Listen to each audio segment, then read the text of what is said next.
Oh, hello. This is Jungle Jenna, and I'm back with part two of the Star Wars Databank updates. My analysis for Rey's character this time. Last time I did Kylo Ren's. So my intention of doing these videos is wanting to analyze the Reylo-centric material that's present on each of their profiles in order to determine what this strange, mysterious connection is between them. It was a different sort of challenge to do Rey's profile because there wasn't as much as there was on Kylo Ren's profile. His seriously was like a gold mine of information, where there is a lot of stuff present on Rey's profile, but hers tends to focus much more on the relationship she has with herself, her skills, uh, the experiences that she had on Jakku, and how that shaped her into who she is, why she behaves and decides the way she does throughout The Force Awakens, which I thought was really fascinating because those differences in their profiles says a lot about their characters, their journeys throughout The Force Awakens, and where each character is with the closing of that movie going into The Last Jedi, which I did watch the trailer for that the other night, and I've watched it like 1,000 times since. And I will be doing an analysis or kind of like a reaction video for that. I've received a few requests for that, so that will be coming up, whether that's something I do on my own or whether it's in a joint podcast. So thank you so much for watching, and I hope you enjoy part two of the database analysis. So, the first thing I'm going to get into with Rey's profile is a little tidbit I found that may validate some existing theories related to Rey's origins and who she was before she was abandoned on Jakku. So, I'm not sure if anyone else has already noticed this and talked about this on either Tumblr or any other related social media. So, if you have noticed this as well, please let me know in the comment section. But if you notice, this is a little snapshot that I took of. It's kind of part of Rey's biography that's on the main page of her profile. It goes into a character description and summarizes the main events that were most important to her character. So in the top left-hand corner it says history, and then below that it says the First Order. And then the first picture out of three that is a part of her biography and summary of events is Rey sitting outside her home/shelter, which is an AT-AT. I actually had looked at Rey's profile several times, scouring for information before I made this observation. And at first, when I saw that the First Order was the subheading under history, I thought, well, maybe this is a typo. That doesn't really make sense. In the beginning of The Force Awakens, she's on Jakku. So that's really where her story begins with The Force Awakens, like when we first meet her. And that doesn't make total sense. But I was really curious, so I started to look at other character profiles, namely the other members of the trio of this trilogy, Kylo Ren and Finn. So I went over to Kylo Ren's profile, and this is just another snapshot where it shows in the top left corner history, and then directly under that it says the First Order, just like it does on Rey's profile. Even though Kylo Ren originally hailed from the light side, this one makes a little bit more sense just in the context of the movie and when we're first introduced to the characters, because Kylo Ren is directly associated with the First Order. At this point I was really curious, so I went over to Finn's profile and I saw that he has the exact same heading and subheading as both Rey and Kylo Ren. In the top left-hand corner it says history, and then below that it says the First Order. So, in the context of the film, like with Kylo Ren, this makes sense because when we first meet Finn, he's a stormtrooper directly associated with the First Order.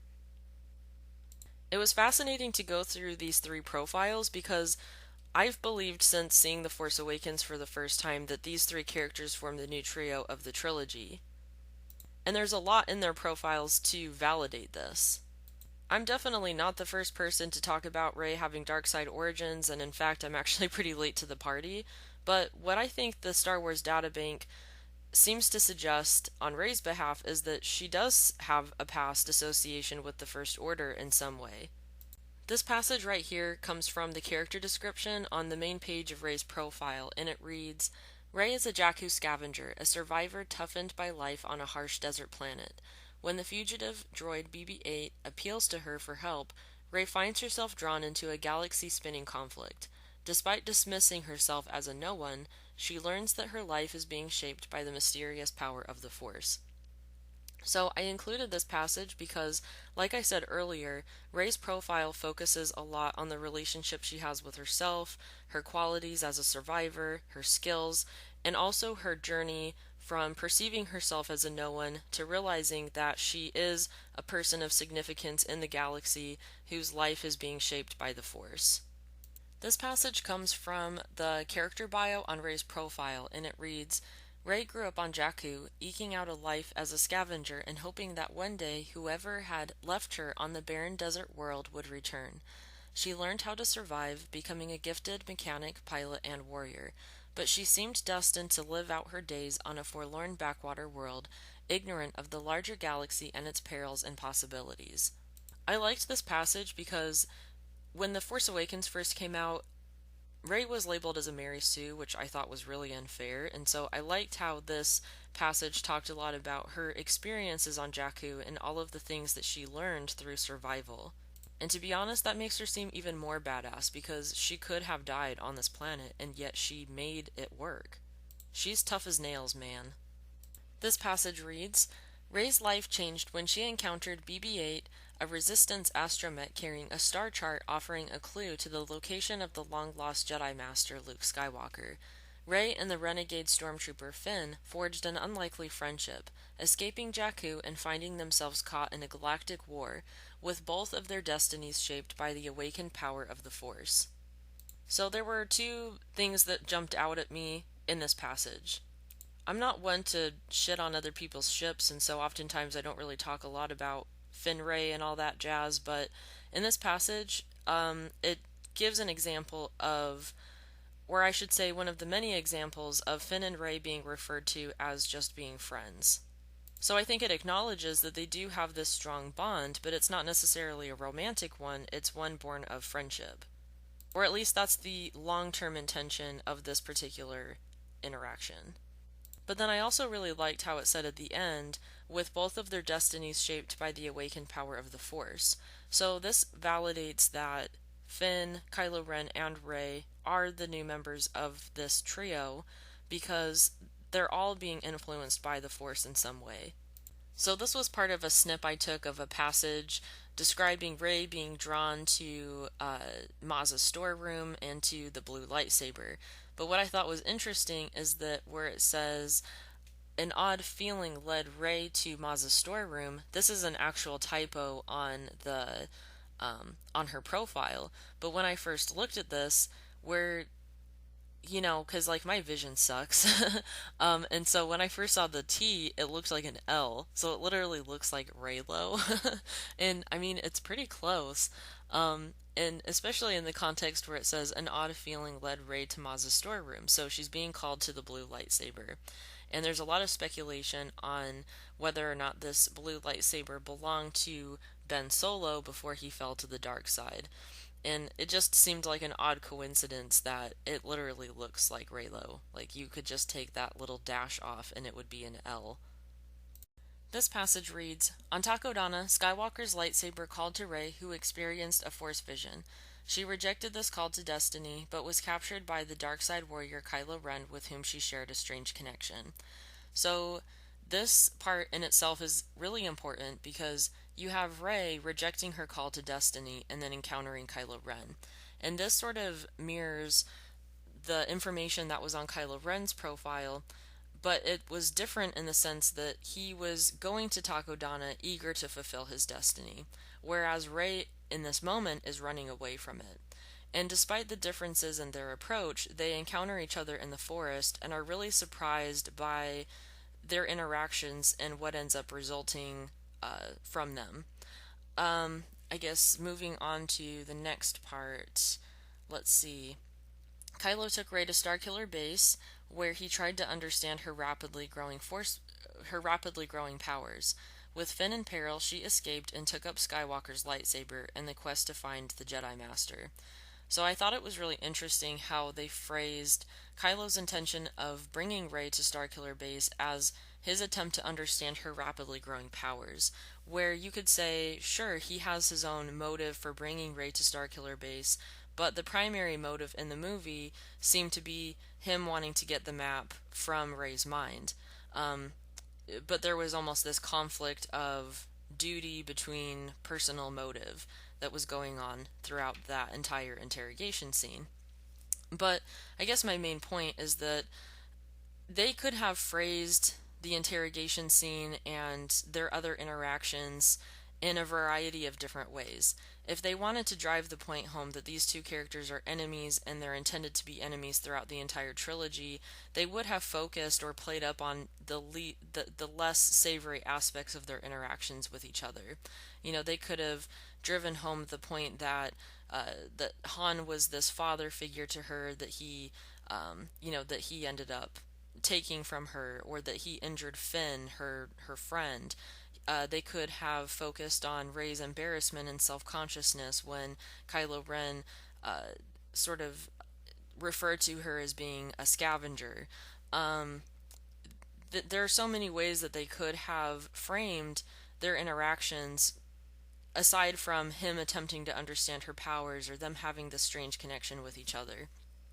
And in terms of the strange connection they have with each other, when I first started making these videos, at least in terms of doing the analysis of the Star Wars Databank updates, I was doing it because I was wanting to understand what this strange, mysterious connection might be referring to.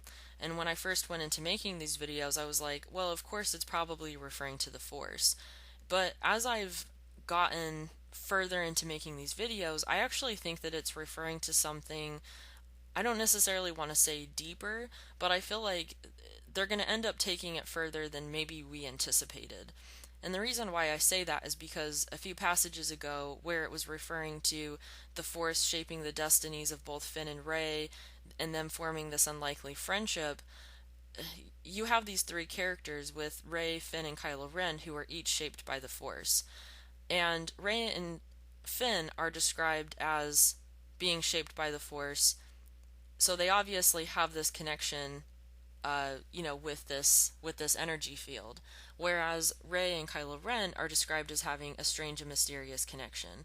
So obviously they're drawing more attention to the fact that they are connected in some way.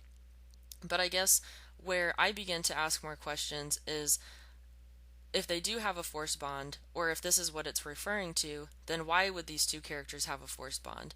What is the significance of that to the story at large, beyond them representing the balance of the Force? And and what would enable these two characters to develop that type of bond with each other? This passage reads, Kylo interrogated Rey, using his Force powers to dig into her mind. He uncovered her feelings of loneliness and the fact that she'd come to see Han as a father figure. But to the surprise of both, Rey found Kylo's own mind open to her as well. She saw that the seemingly fearsome warlord was vulnerable, filled with conflict and pain. This is probably my favorite passage because, seriously, Kylo Ren being described as a seemingly fearsome warlord, that is some serious Harlequin romance stuff going on right there. And I'm assuming that this is the passage that everybody just looked at each other and was like, wow, this really does sound like a romance novel. Like, they're not trying to hide their Reylo at all. The overwhelming theme I get from this passage is that the interrogation scene wasn't intended to be interpreted as violent, intrusive, creepy. They emphasize the fact that this was a shared experience between Kylo Ren and Rey, and that they gained a mutual understanding of each other through this scene, that they identified each other as being equally powerful. And even where it says that she found him to be vulnerable and filled with conflict and pain, but then couple that with both Rey and Kylo Ren being surprised that his mind was open to her as well. So I felt like in some ways he was open to her because he was vulnerable and was able to relate to what he saw in her own mind, driving the point home that he feels compassion for her more or less. Even though in the movie, whatever dynamic they have seems to be a little bit one-sided, with Rey putting up more resistance to him, I think that in this interrogation scene, the fact that there was this shared understanding of each other and her recognizing his conflict and pain, I feel like this is foreshadowing what we'll eventually see, most likely in The Last Jedi. This last passage reads, "After a journey across space, the Falcon reached the planet where Luke had hidden himself. Rey had found the long-lost Jedi Master and offered him the lightsaber he had lost so many years ago, a silent plea for him to return to a galaxy that needed him. So, in terms of anything Reylo-centric in this passage, I was really drawn to the information about the lightsaber and how Luke had lost it so many years ago. And I'm assuming that this is referring to his duel with Darth Vader on Cloud City, where, dear old Daddy Vader chopped his hand off and he lost his blue lightsaber. Because in Return of the Jedi, he appeared with the green one. So, even though he hadn't necessarily owned this particular lightsaber in many years, that doesn't necessarily mean that it couldn't have turned up at some point and belonged to Ben Solo. And it could explain the reason why Kylo Ren feels so territorial over this particular uh, lightsaber. Um, and I don't know. I'm kind of curious about what other people think about this. Because I guess in terms of Rey being drawn to the lightsaber, that plays into the Rey Kenobi theory, but it also could explain why when Rey, touches it, that it triggers the Force vision, and Kylo Ren is such a big part of that experience.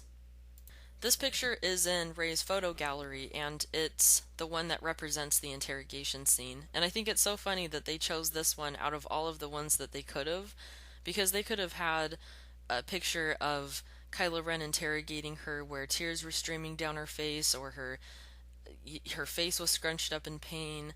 They could have had one where she was pushing back on his mind probe with an extremely fierce expression, but instead they choose the one where they're staring at each other through hooded eyes. And this is at the point in the interrogation scene where he's removed his mask. She has the response to his unmasked face, is barely able to make eye contact with him, breathing heavily, and even Kylo Ren's body language at this part is very important, because when he says, "Tell me about the droid," and he hears her voice for the first time without his mask on, he actually has a physical response to hearing her voice. And it's really subtle, but if you watch it, uh, it kind of looks like if you're not paying too much attention, it just looks like a jerk, like he kind of makes a weird movement. But if you pay close attention to his movements, it's almost like he's inhaling very sharply, and then he sort of does the whole elevator eyes trick, scoping out her body, and then at the point where they're looking at each other, she's been avoiding eye contact, he's been checking her out, and then they look at each other at the exact same time. So I feel like this particular part of the interrogation scene, to me, definitely implied an attraction. This photo is also in Rey's gallery, and just like with the interrogation scene photo, they could have chosen so many other pictures to represent the duel that she has with Kylo Ren. But they go with this one, where it focuses on this moment they have with each other, where both of their faces are bathed in purple light, and each of their eyes reflects their interlocked lightsabers, and there's this moment of connection before she launches into her attack on him. If they really wanted to stress that these two are enemies, they could have. I mean, they had a whole bunch of photos to choose from to depict that. But instead, they're stressing this theme of connection, mutual understanding, that they both have this kind of this deep-seated pain despite appearing very tough and fearless on the surface. Um, I love how obvious it is, but at the same time, it's it's beautiful. So yeah. This concludes my analysis of Rey's profile on the Star Wars Databank. Thank you so much for watching my video, and I hope you enjoyed my analysis of these two characters. If you have any thoughts, observations, opinions to share, definitely feel free to pitch in your 2 cents. I always love to read people's comments, what they think and feel about these particular topics. A few of you have voiced interest in doing a joint podcast. I'm really excited about that. I haven't forgotten about it. I will be contacting you shortly to to get more information about how to get the ball rolling with that, so to speak. So yeah, thank you again for watching, and I hope you have a great day. Bye.